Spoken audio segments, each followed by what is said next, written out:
what a privilege we have today. I don't know, not a lot of you here, but we're videotaping this and we're making this available. I should have perhaps promoted it strongly in a staff meeting, but I want to let you know you've got some great people connected to youth ministries that are youth ministry experts as far as I'm concerned. If anybody ought to understand youth ministry, these people would have a good general idea of what's going on in youth ministry. And they don't even know each other that well.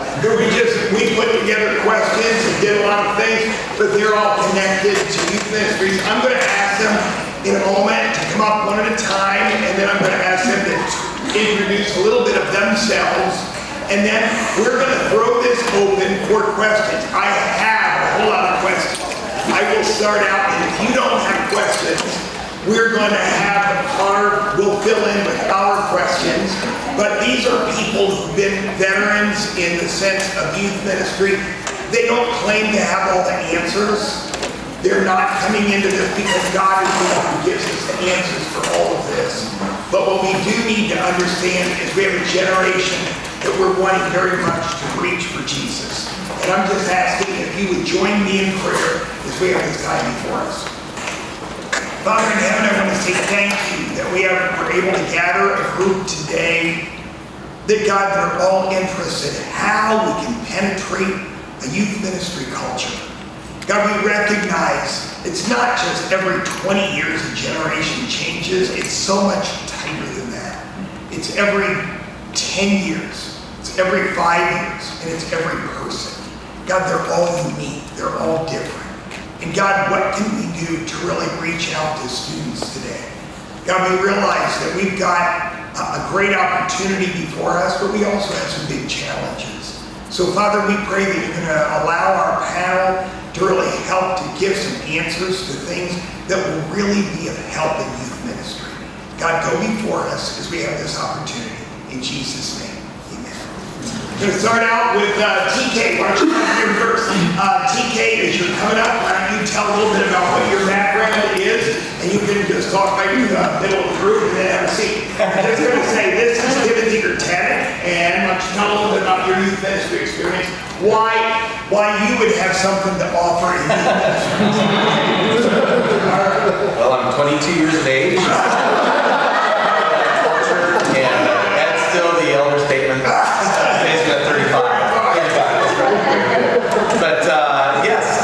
I was a high school teacher for 10 years in Southern California, and at the same time was involved in helping lead the youth ministry at the Grace Brethren Church in Norwalk. Enjoyed that dual role. And then while that was going on, Ed asked if we come back and join the staff at CE National, because in the summer times, I was leading Operation Barnabas team. So 23 years ago, came and joined the staff at CE. And then 14 and a half years ago, Ed asked if I would be willing to take on the role of helping to oversee the youth ministry major at Grace College that CE National runs, called the National Institute.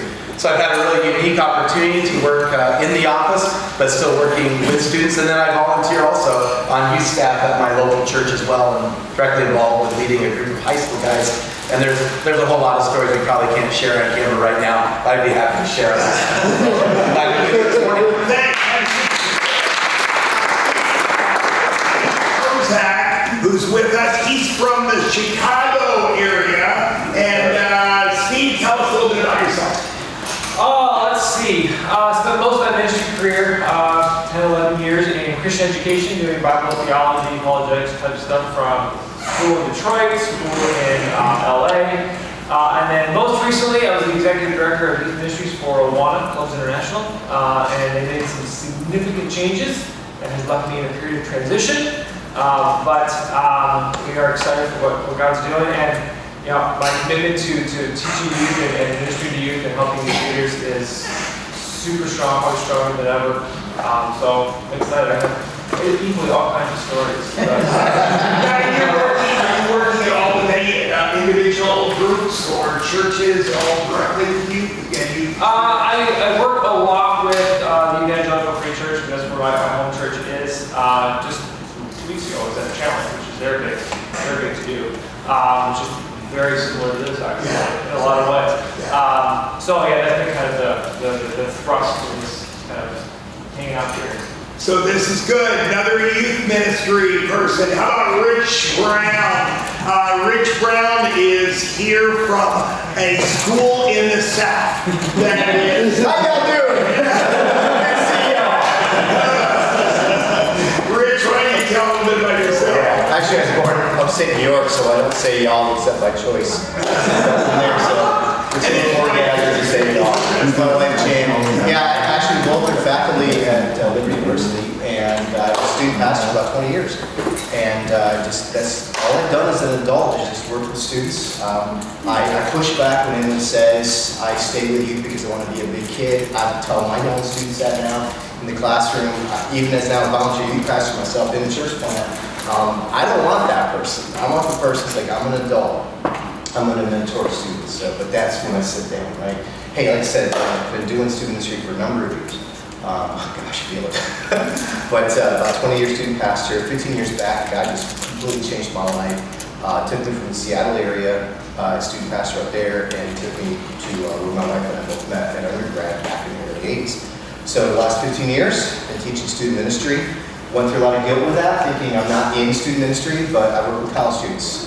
They take big backpacks, metaphorically speaking, and unzip them when they get to college. I'm doing more shepherding and pastoring with college students than I ever did as a high school pastor.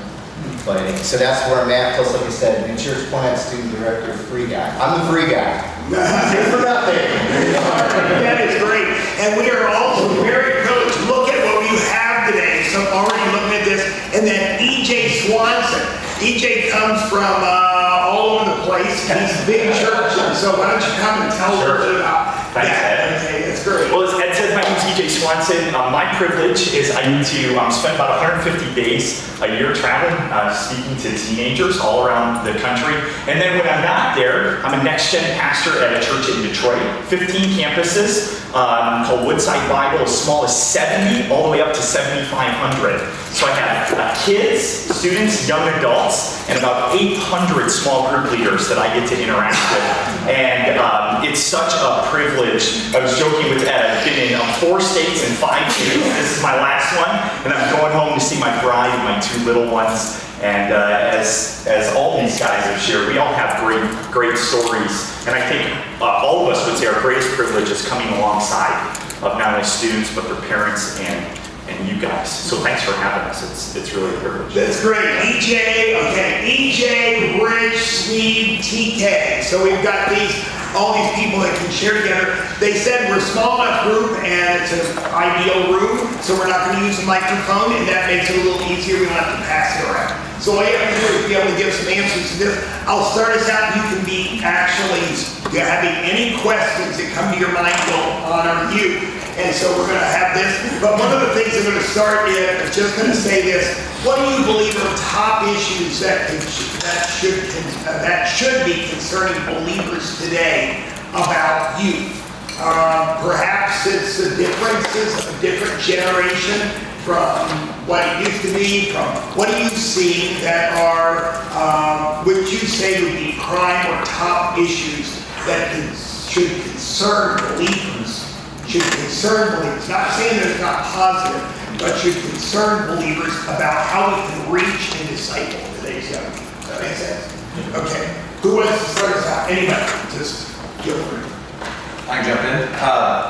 Monday night, I just got back from spending 4 weeks in Southern California with high school students, living with them 24/7, teaching ministry, evangelism, servant leadership stuff. And I've read this, we've heard this, we've talked about this. But their lack of really knowing the Bible floors me. Reteaching or teaching John 3:16, Ephesians 2:8 and 9. Now that doesn't mean that they're not open to it. They want to love Jesus, they want to serve, they're passionate about it. From the students I was just with, they just don't really know the Bible that strongly at all. And I would say that, to me, is a real area of concern when what we're talking about Jesus, we learn from the scriptures. They're teachable, they're open to it, they're willing to share Jesus, but as they come, I don't see that they know the scriptures very well at all. Yeah, I would add to that, just completely affirm that. I think within student ministry especially, we've made this affirmation that we need to go deeper with students. And I certainly think there is a depth of knowledge that our young people need to have. The problem is we've skipped teaching them the basics. Whoa, good point. Honestly, because all of our pastors want to hear from parents, wow, you guys are so deep. The problem is our kids don't know where to start. We went to 401 in seminary instead of 101 in 7th grade. And the match to that is, you know, the difference between Generation Z and Millennials. Generation Z, 80% of them consume. Why don't you mention what Generation Z is? Just in the joke. So Generation Z, and again, this is all across the board. We could probably all even debate the age ranges of that, right? Generation Z would be the current 15 and under, at least in my ballpark, and then Millennials would be at this point 18. There's kind of a gap there, but 18 to 35. And Barna would say one thing, Lifeway would say another, you know, the World Health Organization would say a different thing. But 80% of Generation Z consumes their content, their free time on YouTube. Not the internet, not Facebook, not Instagram, not Snapchat, YouTube, 80%. So right now, we're trying to teach kids, standing up in front, when most of their entertainment and their learning is done online. And the millennial generation wants snippets of everything. The best thing I think that any of us can do to really give the truth to millennials is take it into 3-minute segments and figure out how we can get it in front of their faces more and more. And I just, even by your head shakes, like that is our current reality. And they're walking away because they don't have the truth, you know, moralistic, you know, deism and just it's all So over there's just no basics, there's no basic foundation. You adding to that? I think to jump on the YouTube aspect of it is the way in which our students' brains are wired and sort of still a bit of wet concrete is they have not the capacity to really understand how to use their smartphone. They all have them, and they are not wired to understand how to navigate what's in front of them. To have things like YouTube, constant access, and the more they watch of one thing, they just talk about pathways just getting etched in, and then we have to try to break those. And on one end, we want to be technologically savvy, and we want to be cool, and we want to be, you know, on the cutting edge of everything, and do exactly what the kids are doing,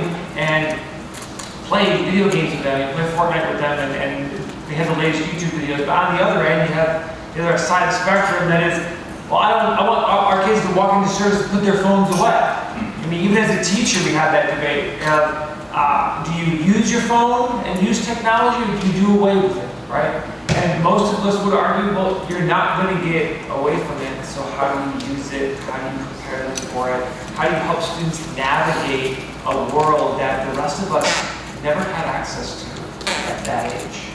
And they don't know how to handle it yet. I don't think their parents know how to handle it. That's probably, well, yeah, maybe even more so. Yeah, I don't think parents know how to handle it. That's interesting.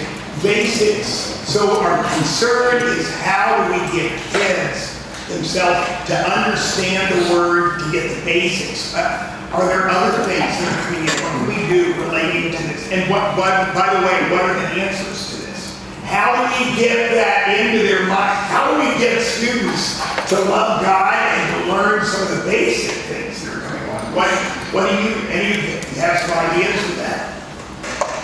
I think too many of our students are sitting. They're just sitting, they're not serving.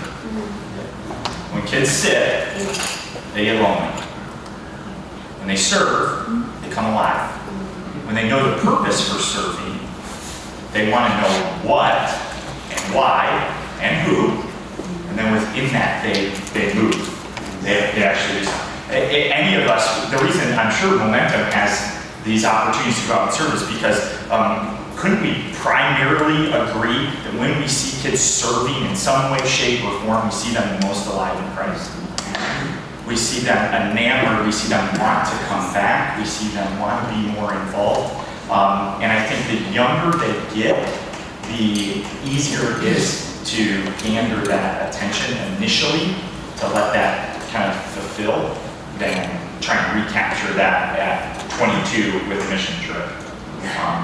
I think this next generation, we've got to go really hard after them and just say, listen, we got to get our bottoms out of the seats. We got to be doing something, and it gives them this drive for the word to know why they're doing it. Because my 3-year-old is asking why, what all the time, but so is every 13-year-old I know. Why are we doing this? Mom, why do I have to do this? Dad, why? So And I take think why. let's not wait until they're in high school. Yeah, right. Let's get our kids, our elementary kids. We tend to wait until, once they're at high school, we can do these kinds of trips, these kinds of things. And I think it's almost too late. We're losing them, Josh McDowell spoke one time that the talks he would give when he first started his ministry were talks to college students because of the questions that they were asking.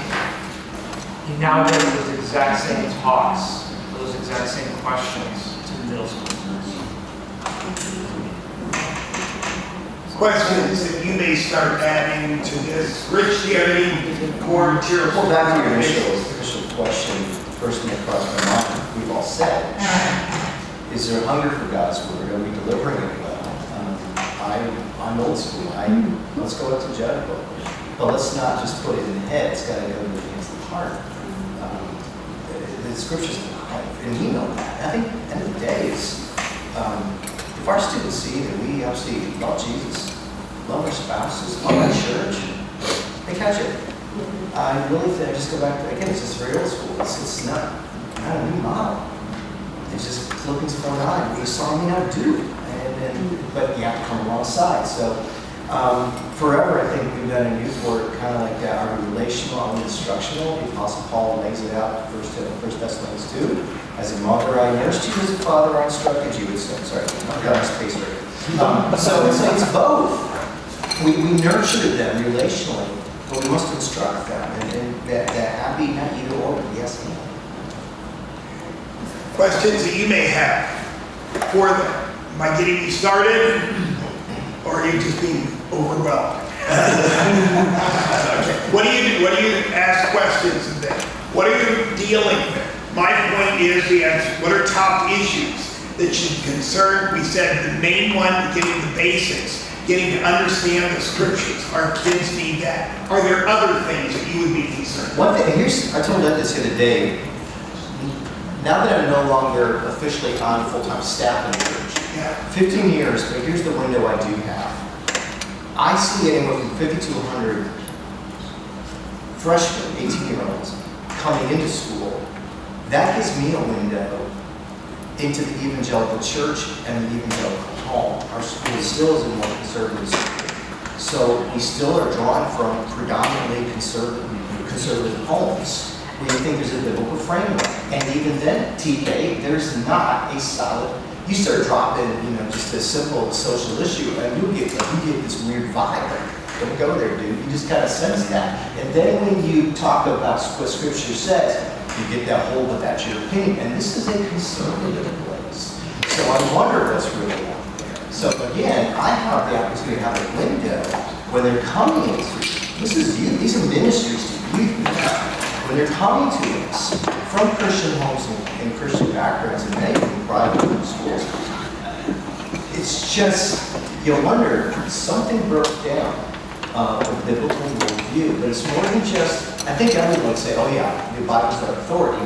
I think the deeper question is hermeneutics. I think that is our struggle today.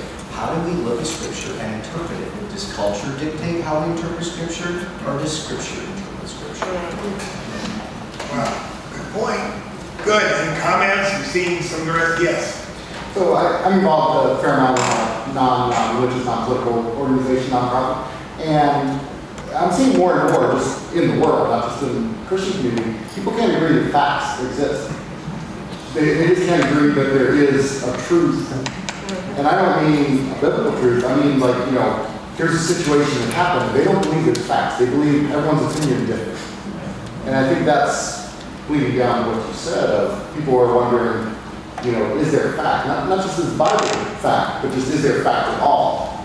And the implication and how we share the gospel, comes out of that, if there's no facts, then there's no sin. Because how dare you judge me? So, I mean, at the core of the gospel is, we're born as enemies of God. We must be restored to King Jesus, to God and King Jesus. So right, that rubs against the face of this circumstance.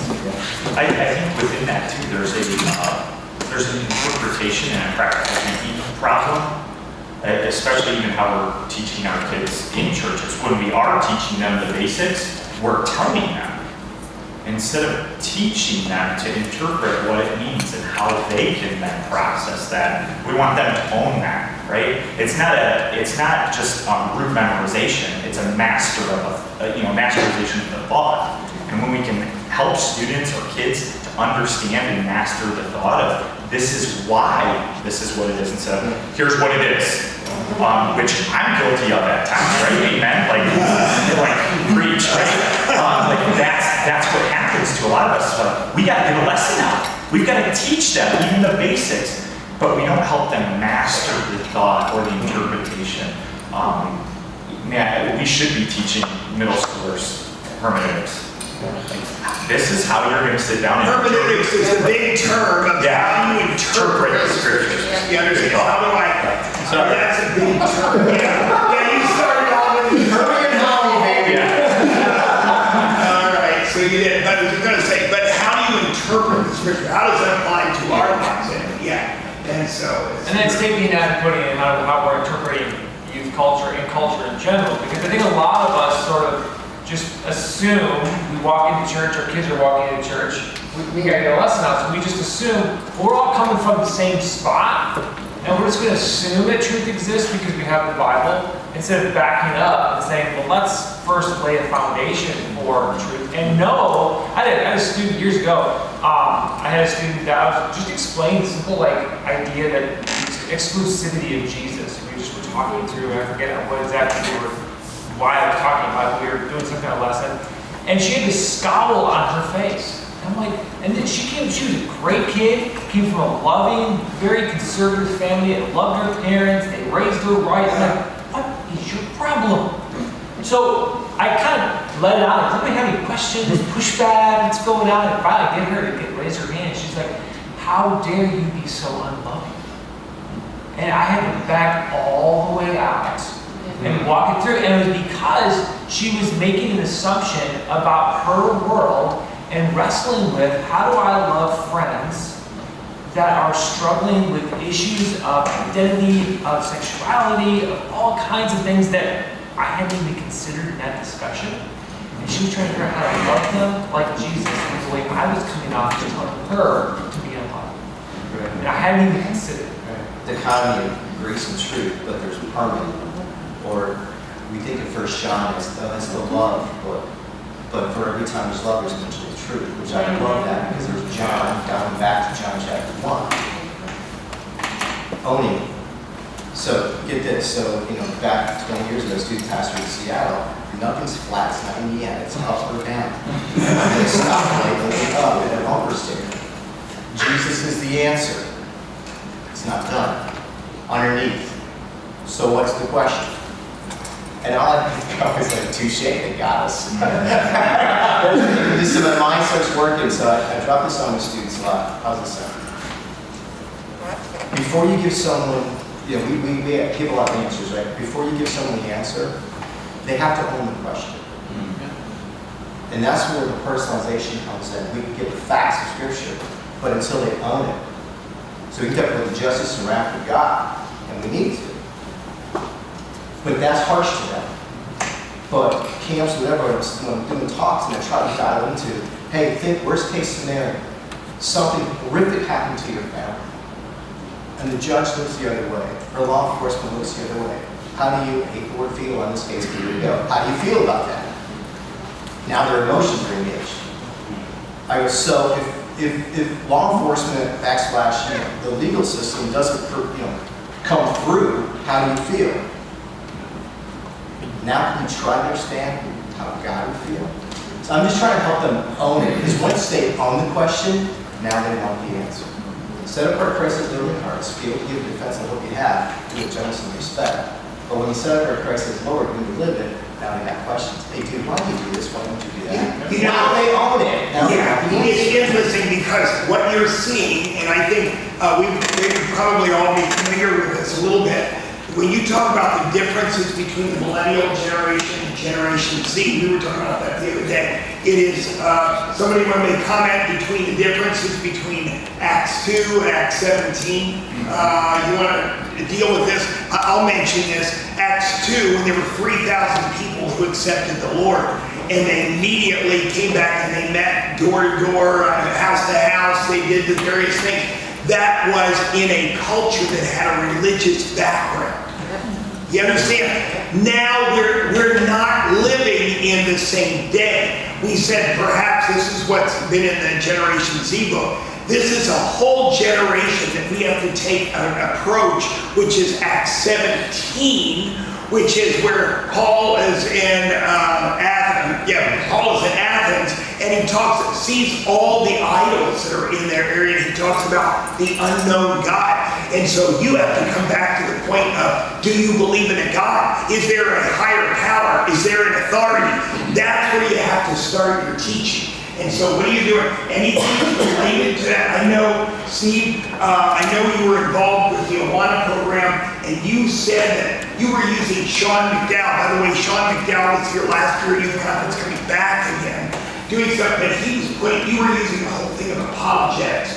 And why don't you mention that, what you were trying to get across with that? Yeah, so the basic idea is we brought Sean into the mix to push out a 32-week apologetics style curriculum, but not done in the way that apologetics is typically done, if you're familiar with apologetics, where you start with a foundation for God, and you start with truth, and you just kind of work through and try to build a case. What we want to do is connect the students with both apologetic arguments, we want to connect them with who God is, and with Scripture, and Scripture does it. And the Awana model is always verse memorization, Bible study. There's some specifics that you kind of hit with Awana. So we had to kind of blend that with apologetics, which was sort of an interesting strategy. Hard to do. A lot of sticky notes on Windows trying to figure it out. Spent time in Starbucks with sticky notes all over the Windows, trying to figure out where to go. But we hit things like beauty and agency, things that students don't normally hear, and walk them through really 32 weeks. And we weren't afraid to hit hell and evil and suffering, and the challenges, and the questions that they're going to have, and the doubts that they're going to have, all the stuff, encouraging not only them to start asking the tough questions, but encouraging leaders to actually go out and continue to educate themselves as well. And we had wild success with it. I mean, it was interesting because there were a few leaders that said things like, this is seminary, this is too difficult. Others that said, this is not difficult enough. Students that said this was terrible. Students that said it changed their lives. So I don't know. In my mind, it worked. So it was an incredible opportunity because we saw was students beginning to own it at a much deeper level. So it wasn't, I wouldn't say it was 401, because it was Awana, it was like 201. You know, they had some basics. We did, the year before that, we did the 101 with Josh Griffin, just on being a disciple. What does that look like? So we had a 4-year program set up where it was, what does it mean to follow Jesus? Why should I follow Jesus? And the one that we just completed was witnesses, okay, how to share it and how to actually go out and be a witness. So it was just building upon the next thing to really give students a much thorough preparation for the next level. Any thoughts relating to here we're saying, okay, let's go back again. We're saying we really need the basics. We need to really be able to teach truth. We're recognizing short attention spans. We've got all the things that are going on. These are issues. I think that also a parallel track with all of this is all the research we're reading, all we're seeing, what we're experiencing, is that these students are also emotionally behind. And so taking all of what we just discussed in the last 20 minutes, to think that emotionally they're probably tracking the same way we were as adults back then is not accurate. Describe that. I'll just jump into say just one thing. When you're trying to teach, when you're trying to correct, their emotional response to that is years younger. And so, being growing up, I played a little ball, and that's what the coach said, and that's what you sucked up and you dealt with. And if you wanted to play, that's the way it was. Man, that's a good way to alienate the kids I was working with this year. It's like, look, here's why we're saying this. This is how much we love you. This is what we care about. And can you see where this fits in? And can you see why this is? It takes so much more time, and it has to be relationally based. You still want the same thing of being able to correct them. Of course, coming back to truth of Scripture, but the reality of the way of going about that just took so much more time, takes so much more energy. Extended adolescence is not just a real thing, it's a real thing in church. The government years ago said that our children can live in our homes under our health care till the age of 26. The government said that. The church said that youth group stops at grade 12. Yep. Problem is when we look at the statistics, when we show where our kids leaving the church, because they don't have the basics, they don't have the truth, we've not been able to teach them the scriptures, it's going into college.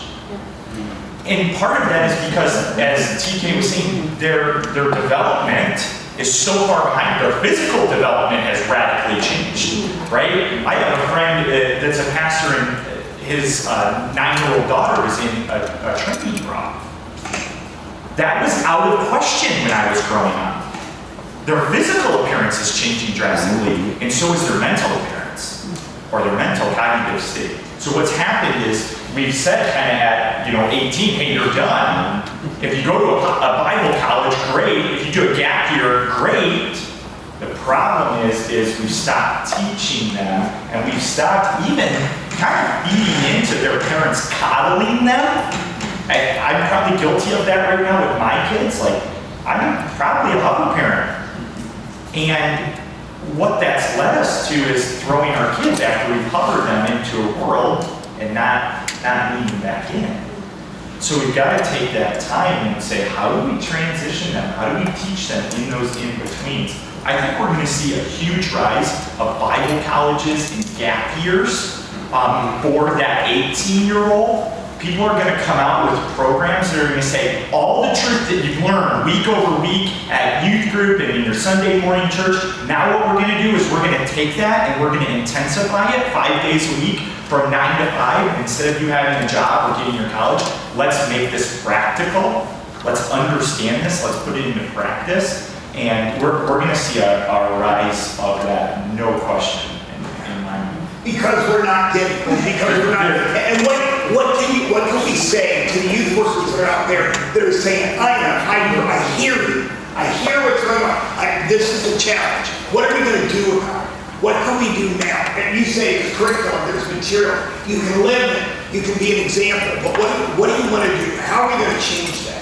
I mean, we can talk about theorize it, but what are we going to do? I grew up with a British mother, so you learn some pithy sayings. Some of you know what it means, sometimes you don't. But here's one, and it's not original with me. I don't remember where I heard it, but this generation definitely needs much more than a sage from the stage as a guide by their side. Yep. And the relational aspect of youth ministry, I think years ago it was easier to lead from the front, and hey guys, let's do this in the school.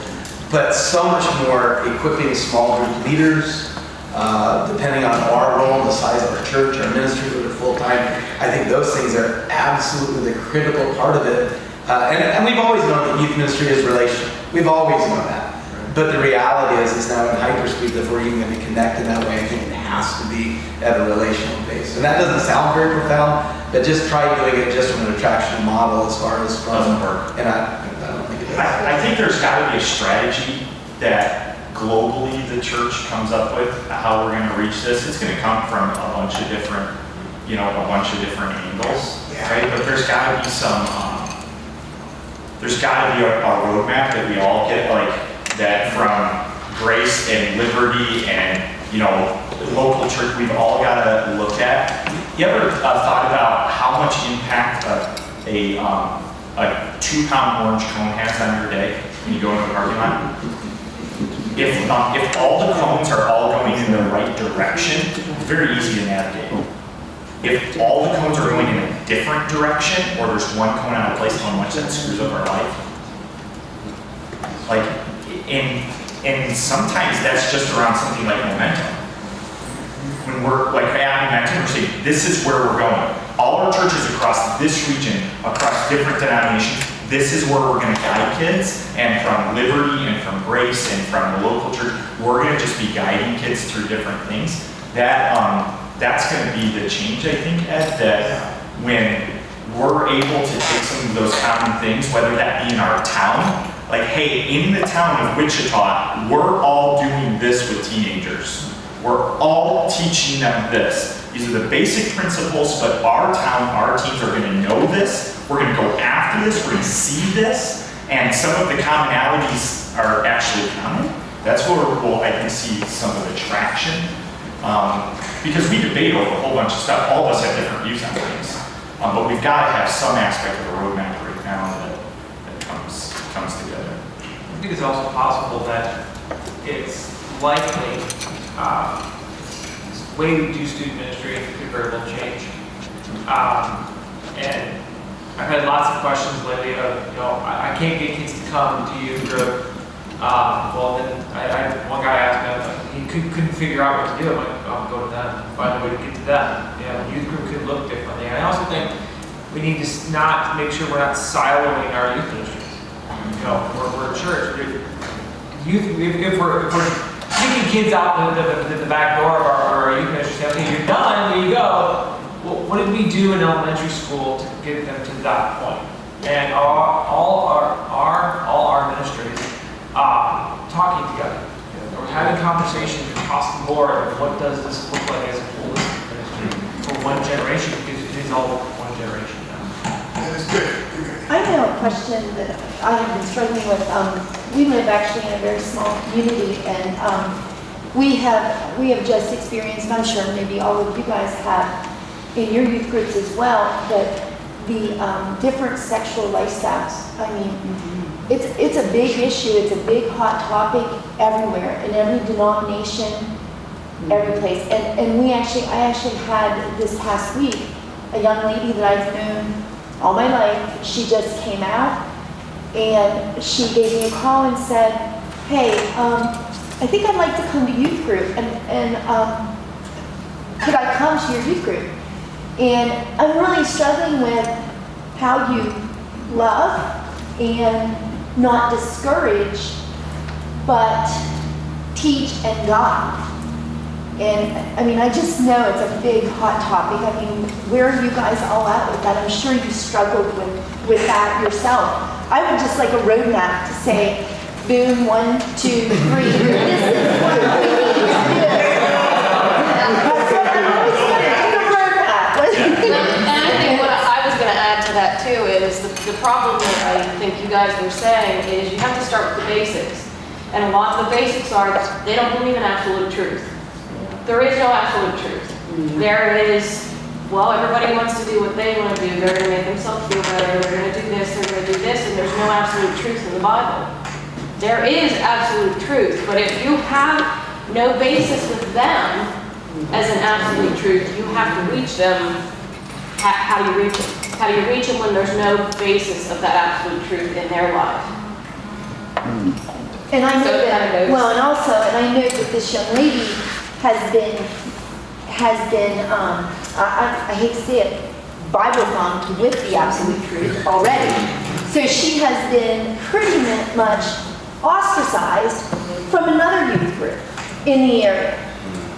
So she's definitely looking to remain faithful, and I know there's a session about this tomorrow, which is definitely ongoing. Remain faithful, but she's struggling. I think it's not only a wonderful question. I think it's an amazing testament that she's your call. Like, she's calling you. That's awesome. Like, that's right there. That shows the reason that you're in her life. I think there's a basis of you being in her life that is just, is going to help her navigate that. I think a lot of our kids make the decisions that they make because of hurt. And within that, when our kids are hurting, at times unless we deal with the hurt first, they don't want to hear the truth. What we often do if we don't have the knowledge, though, is we deal with one or the other. We say, you're hurting, let me help you. But we never pair that with the truth. Or we just say, this is the truth, and I don't care that you're hurting. And it takes somebody in their life to walk that with them. I think the roadmap is first be with them. No kid that is hurting wants to be alone. They want someone to be with them. The reason that she's saying, I can't be at this youth group anymore, can I come to your youth group? Can you be the person that knows what I'm going through? Is because she wants to belong. I think what you can help her to understand is the truth of the scriptures within that, though, of why she would belong there. And has the hurt that she's feeling from wherever that's caused been resolved by the actions that she's taking. Obviously, there's people that are great counselors and things like that that are well beyond that, in my terminology. But our kids are hurting, and unless we take the hurt, go into it with them, and then we share the truth with them, they will not resolve that, as Kondo said last night. Kondo said last night too, it's all the feels. They don't know how to handle their emotions. I didn't at 16. Certainly didn't at 13. And if the attention or the hurt that was going to be resolved was to make a statement of such, she's got you in her life. Tell her why you're going to be in her life if she isn't making that decision to be at least my beginning roadmap. And how do you deal with if she brings her girlfriend with her? Like, how do you? Yeah, practicing protocol. When they want to be roommates at Momentum, what do you do? Well, and that's something they went to a conference recently, and they were roommates. And they made a big deal about being roommates on social media, about they're together, but they were allowed to be roommates. Like, it is, it's God really creates in tricky. all of us, and again, I'm going to be quiet after this for a long time. God creates in all of us a desire for love, acceptance, and hope. Right. You can be loved in this youth ministry, but not like this. Yes. You will be accepted within this youth ministry, but not under these pretenses. You can still have a friend, that type of thing around, but not like this, because we have to protect and love these kids, and these kids, and these kids. Most students can rationalize if you give them the opportunity to work through the thought. Because if I think where you're going, if we bring those two in, and then our younger kids see that, and then some of the other ones, and then it gets out of the community that we let this happen or whatever, then that puts such a stigma on, well, did you hear so-and-so? And these kids are getting bashed because they're going somewhere like that. Is that kind of where you're? Yeah, I think within that though, too, it shows that there's a love and protection for the other kids in the ministry by telling them no. Right, yeah. And That's ultimately what they're seeking. Right, and I was thinking too, a male-female relationship in the group too has to have some of the same. Oh, there's boundaries. Same boundaries and same guidelines. Yes. So, yeah, I mean, It's if they see a that sin. happening. It's a sexual immorality. It's a sin. It's not homophobic versus trying. handle it the same way. It's the same thing in the whole sexual immorality. Catch, two other kids making out, we're gonna go the same way. I find it's amazing how much we tend to forget. We know it as parents, but we forget it as youth leaders. That when we establish clear, very, very, very clear boundaries with our students in every way, right, for all students. Yep. You get a big thank you by their, continued attendance and loyalty and love and everything else. It's the same as when I punish my children for something they did wrong, and the first reaction is, Daddy, I love you, I'm sorry. And what they're really saying is, thank you for establishing those boundaries so I know how to behave. I was surprised to learn, even in my own community, that one of the biggest reasons for homosexual activity within the high school context was social pressure from certain groups within the school. So for example, the drama kids that are involved in theater and whatnot, it's almost a requirement. If you are going to be a part of that group, then this is the expectation. So the social pressures, if you want to belong to a certain group and you want to have community with certain people, certain kinds of people, because of what you enjoy doing, then there is incredible pressure to act in certain ways. And it's almost mind-boggling to think that that's where things have gone, but we often forget it's not just I think I was born this way, so it's a choice I'm making. That's not necessarily the case anymore. There are so many other factors involved we have to remember to consider. There was another question I think's been asking. Yeah. I come from a small town in Kentucky, and something that I feel that should come back is, I was born in 1999, okay? So, in elementary school, we had this was a public school. Now, she was explaining to me that they're not allowed to do it in PA, but they would have a Bible teacher come in every Tuesday, and they would teach us stuff about, the Bible and stuff like that. And I feel that, honestly, if we brought that back in, because that was how I started to learn about God. I didn't know anything about God or anything until that Bible teacher came in and started. We actually have, we go off campus. Yeah, we have to go off campus too. Yeah, 2 hours of religious education Yes. that a parent deems. Yep. The problem is most of us haven't partnered well enough with our school or our local school district that they say yes. And be prepared when you try to, they'll try to push back a lot, because we have a camp up our way that actually will bus the kids out to different churches, and they actually tried to say their buses were unfit and this whole bit. I mean, it was a big Art. And I think in that They don't go aspect, we're easy. spoiled where we are. It depends on the area you're in. We're in Pennsylvania where we are, we're in a little south central area, but we're spoiled in our church, in our school, because we do have religious release time. We do have our pastors coming and having ministerium in the school, deciding with the superintendent how to do.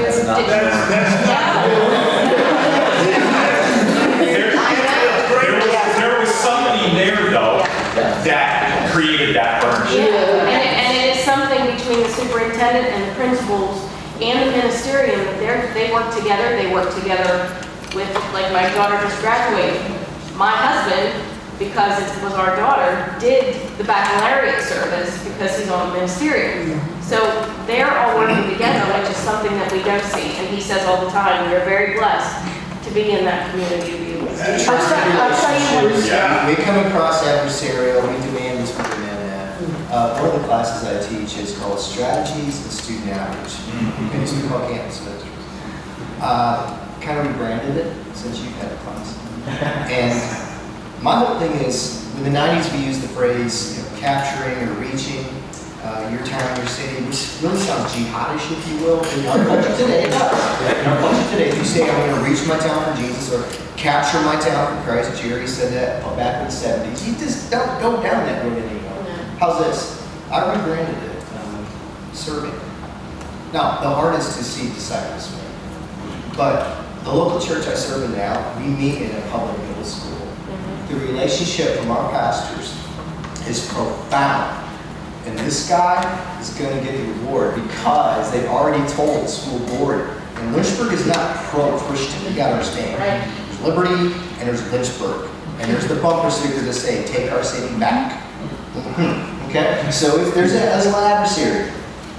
But what I think, what's so big for a church is our pastors and us as a church family serve the principle, we serve that Christmas time, we just shower gifts upon the teachers. So even now, the school board has said, you know what, we have such a good relationship with you. Would you come into school for lunches? So my lead says to me, dude, you can get in now for lunches. I go, sweet. So I'm planning to take it over the elementary students, signed off, do the proper channels. So in other words, if we pursue more of the serving as opposed to the man, not that anyone here is doing that, but the man, and just take that step along. This is correct. He's built that trusting relationship. If you want an example of that, certainly have one to what they're talking about. Grace Church in Norton, Ohio has that kind of relationship and has for 30 years.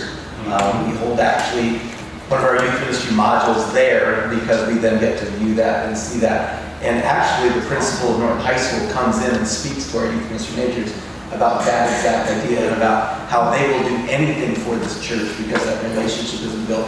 They just last year had a student, tragic, was on a skateboard and slipped and fell underneath the wheels of the bus leaving the school.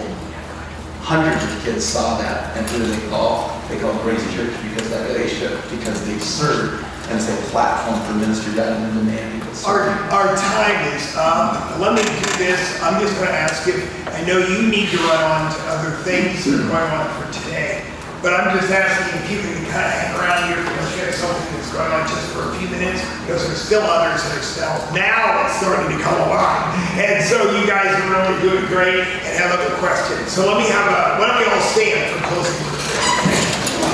Father in heaven, I want to say thank you so much for a great panel and a great discussion relating to God. We are concerned for today's students. God, we recognize that you love students. God, you have constantly, all the way, say, remember your Creator in the days of your youth. God, we look all the way back to Ecclesiastes and talks about that. God, we pray that you'll help us indeed to really see students that will follow you. But God, we pray that you'll help us to have the wisdom to know where and how. Thank you for our time this morning.